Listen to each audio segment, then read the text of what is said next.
同大家講下蔡天鳳案件最新消息。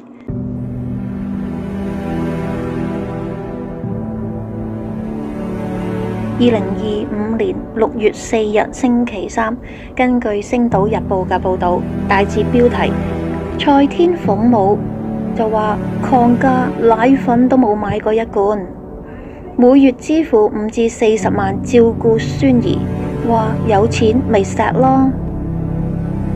蔡天鳳嘅家姑涉嫌妨礙司法公正案，名媛蔡天鳳前年遭肢解碎屍，事後前夫鄺港智三父子被控謀殺罪。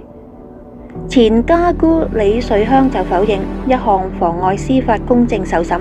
蔡天鳳嘅媽媽張燕花6月3日續於區域法院作供，直言李瑞香全家都係阿女俾錢，李瑞香破產後負責照顧小孩，蔡天鳳向李瑞香支付薪金，每月金額由5萬至40萬元不等。李瑞香等人奶粉都冇買過一罐啊，講都唔相信啊，真係。張燕花呢就揚言啊，李瑞香等人對一對嘅孫呢，有錢咪錫咯，冇錢咪我哋照顧咯。話蔡天鳳啊嫁咗阿譚仔之後有錢就錫咯。咁啊，張燕花形容呢，仍然形容同李瑞香嘅關係好好，唔好就唔會成日攞嘢俾佢哋啦，咁話噶。咁見到李瑞香就向警員指出冇聯絡個仔，唔知個仔響邊度。咁啊，一頭白髮咁啦，咁戴住口罩。另外呢，蔡天鳳嘅媽媽張燕花呢就話啦，每月支付5萬元至40萬元去供養個孫嘅。案件啊，詳細情況啦。辯方大律師陳慕賢盤問之下，蔡天鳳嘅媽媽張燕花指出，蔡天鳳即係佢個女，前夫鄺港智以及生前伴侶譚方俊三人之間嘅關係係良好嘅。譚方俊甚至立蔡鄺兩名子女作為契子女。張燕花就直指譚方俊之父創立咗譚仔雲南米線，財政好好。相反，鄺港智、蔡天鳳喺2013年嘅婚宴禮金事宜，張燕花就指李瑞香即係鄺港智個媽媽，即係親家啦。佢話當時一講就冇錢，喎。佢話然而呢，細路仔都有啦，咁咪擺咯，即係已經嗰時已經有咗小朋友啊，有咗 BB 啊，未結婚。咁但係李瑞香1蚊都冇俾過。張燕花就否認李瑞香呢曾經喺財政上支持兩夫婦嘅，提到李瑞香曾經破產，聽聞就係由於佢自己炒股票賠本。辯方就反指李瑞香破產啊，只係因為時裝店生意失敗咁話嘅。好啦，咁啊細標題寫住不停叫我唔好講啊。張燕花就直言啦，10幾年嚟先後呢，由自己同蔡天鳳係負責家庭嘅開支嘅。頭先講近年啦，李瑞香全家都係阿女俾錢啦。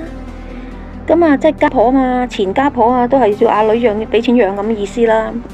李瑞香破產後就負責喺加多利山居所照顧啲小朋友。蔡天鳳就為佢呢，李瑞香呢支付薪金，金額不定嘅，每月最少5萬蚊。港幣啦，有時真係10幾20萬咁俾咁話嘅喎。今日甚至呢曾經高達40萬元。佢話啲小朋友開支，嗰啲工人啊家用嘅薪金、膳食開支，再另外計算。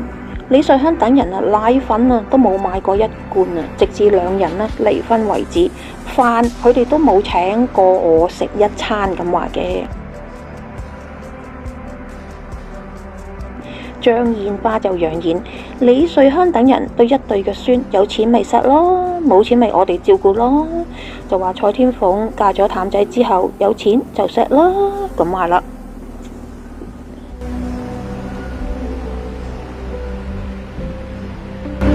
好啦，咁啊張燕花呢，即係蔡天鳳嘅媽媽，就憶述呢前年啊前年啊，即係今年25、24，即前年即係2023年2月23日案發嘅時候啦。咁就話被告李瑞香呢，不停叫我唔好講，乜嘢都唔好講。然而呢，自己就認為個女唔見咗，我一定會配合警方㗎。咁啊，張艷花呢就直指當時呢鄺家全家都冇一個關心嗰種啊。李瑞香就話：你咁快報警啊，真係會撕票㗎。咁啊，大佬即係鄺港傑啦，即係鄺港智嘅大佬啊，鄺港傑就話飲醉酒，聽日返嚟㗎啦。然而呢，當呢佢再問嘅時候呢，鄺港傑就曾接到蔡天鳳去到邊度，咁就話鄺港傑呢就話大埔嗰條街唔記得咗啦。張艷花呢於是乎就起咗疑心啦。唉，咁啊揾女啊嘛，見到佢哋好似好冷淡咁，係咪？咁好啦，警員吳文海以及陳偉德三人憶述喺2017年3月10日，奉命前往將軍澳尚德邨某單位搜尋通緝人士鄺港智，即係嗰陣時佢已經被通緝噶啦。當日被告李瑞香即係佢阿媽應門後回應指冇聯絡個仔喎，唔知個仔去咗邊度喎。咁三人就吩咐對方嗱，將來啊，如果你見到個鄺港智呢，需要通知警方噶，咁話嘅。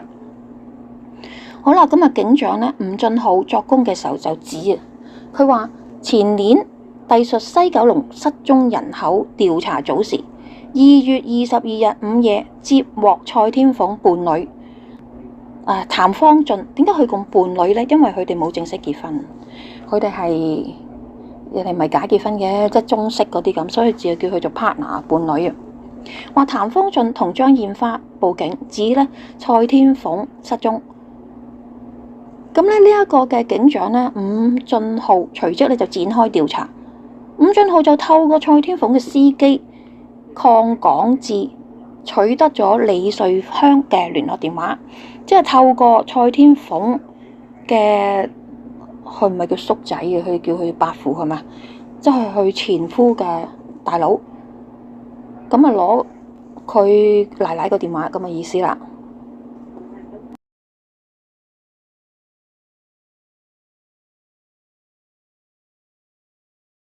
呢個時候呢，同時呢3度致電，兩個人早上近10時通電話約19分鐘，伍理意思就伍俊浩，警長伍俊浩同李瑞香，伍理嘅意思嚇，早上近10點通電話約19分鐘，期間警長伍俊浩就要求見面家訪，但係遭受到拒絕。至於李瑞香就話要湊小朋友，好忙啊，真係冇得見啦。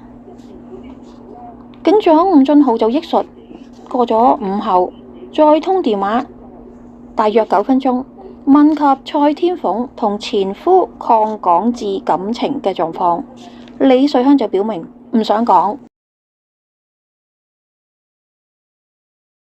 咁呢就伍俊浩呢就索取鄺港智聯絡電話。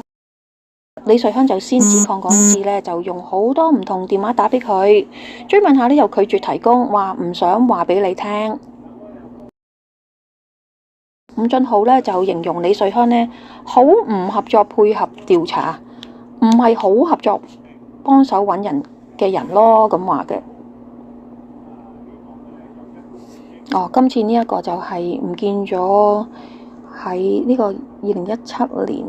吳文海、陳偉德，跟住警長伍俊浩呢，就講前年隸屬喺西九龍失蹤人口調查組2月22日午夜接獲蔡天鳳伴侶譚方俊同張艷花通報，話蔡天鳳失蹤，於是乎就隨即展開調查嘅。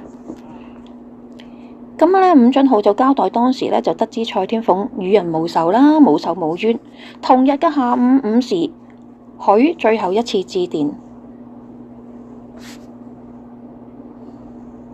咁呢，通過16分鐘，伍俊浩就要求見面，李瑞香多次都拒絕，就話好忙啊，要湊仔啊，好攰啊。